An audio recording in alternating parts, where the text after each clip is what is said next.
আপনাদের সাথে একটা মজার ব্যাপার শেয়ার করি। আজকে হয়েছে কি, আমরা যখন বাইরে যাচ্ছিলাম, অনেক বড় একটা অটো পেয়েছি।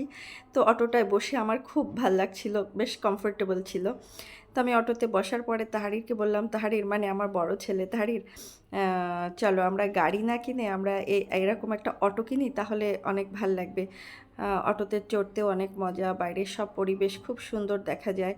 তো ও যেভাবে আমার দিক তাকিয়েছে সেটা যদি আপনাদের দেখাতে পারতাম, আমি ভীষণ আনন্দ পেয়েছি ওর তাকানো দেখে। তারপর ও আমাকে বলল, মাম্মা অটো কেউ কেনে? অটো কি প্রাইভেট কারের মতো নিজেদের বাসায় রাখা যায়? তুমি কারো গ্যারেজে কোনো দিন অটো দেখছো?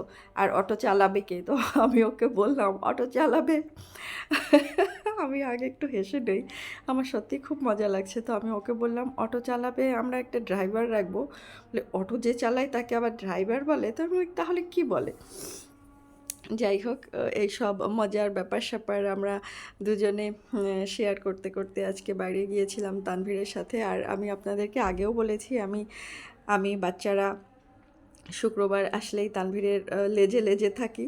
তো তানভীর বাইরে গেলেও আমাদের নিয়ে যায়। আসলে আমরা লেজে লেজে থাকি না, তানভীর আমাদের ছাড়া কোথাও যেতে চায় না।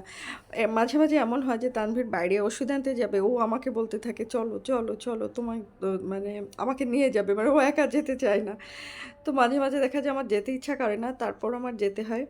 আর বাইরে থেকে এই যে আমি এগুলা কিনে নিয়ে আসছি, ছোট একটা আনারস, ছোট না, আনারসটা মোটামুটি বড়, এবং মামা বলল অনেক মিষ্টি হবে। আনারস যেহেতু আমাদের বাসায় কেউ খায় না, শুধু আমি খাই, এর জন্য একটাই কিনে নিয়ে আসছি। আর বাইরে থেকে কেটেই এনেছি। মামাদের যে ছুরিটা থাকে ওটা অনেক ধারালো থাকে, খুব সুন্দরভাবে খোসাটা ফেলে এনেছি। পরে আমি ধুয়ে এই যে পিস পিস করে বক্সে করে ফ্রিজে রাখবো। এটা দিয়ে হয়তো আনারসের জুসও কিন্তু অনেক মজা লাগে। নয়তো ইফতারির পরে এটা একটু কাঁচামরিচ দিয়ে মেখে খেলেও, কাসুন্দি দিয়ে, খুব মজা লাগবে। আর এই তো আজকে আমি যা যা বাইরে থেকে কিনে এনেছি, শসা, আনারস, তারপর পোলার চাল। আমি পোলার চাল কখনো কিনে রাখি না, কারণ পোলার চাল কিনে রাখলে আমার মনে হয় যে পোকা ধরে যেতে পারে। এই জন্য আমার যখনই প্রয়োজন হয় তখন পোলার চাল কিনে আনি।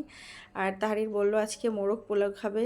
আল্লাহ জানে এই রোজার সময় কার মোরগ পোলাও খেতে ইচ্ছা করে। বাচ্চাদের ইচ্ছা করে আসলে, যেহেতু বাচ্চাদের খেতে ইচ্ছা করেছে, কিছু করার নাই, আমি মোরগ পোলাও রান্না করব। এখানে বড় বড় সাইজের দুইটা রোস্টের মোরগ বা মুরগি যাই হোক কিনে আনা হয়েছে। ওটা খালা এসে সুন্দরভাবে আমাকে কেটে কুটে প্রসেস করে দিবে, তারপর আমি ওটা রান্না করব। যদিও বাজার থেকে ওটা 4 পিস করে দিয়েছে। আর আমি রোস্ট করলে খুব মজা হয়, সেটা আপনাদেরকে বলে রাখছি। এবং আমি রোস্ট করার পুরো ভিডিওটা আপনাদের সাথে শেয়ার করব, আপনারা দেখবেন। আমার রোস্ট যারা যারা খেয়েছে প্রত্যেকে বলেছে, আমার মামাতো ভাই ওর বিয়ের সময় আসছিল, সে এসে বলছে, আপু আপনার রোস্ট সেরা, আপনি একটা রোস্টের কি বলে ওটাকে, দোকান খুলতে পারেন বা অনলাইনে সেল করতে পারেন। যাই হোক, আমার রান্না মোটামুটি ভালোই, আমি নিজেই প্রশংসা করছি। যদি সম্ভব হতো আপনাদের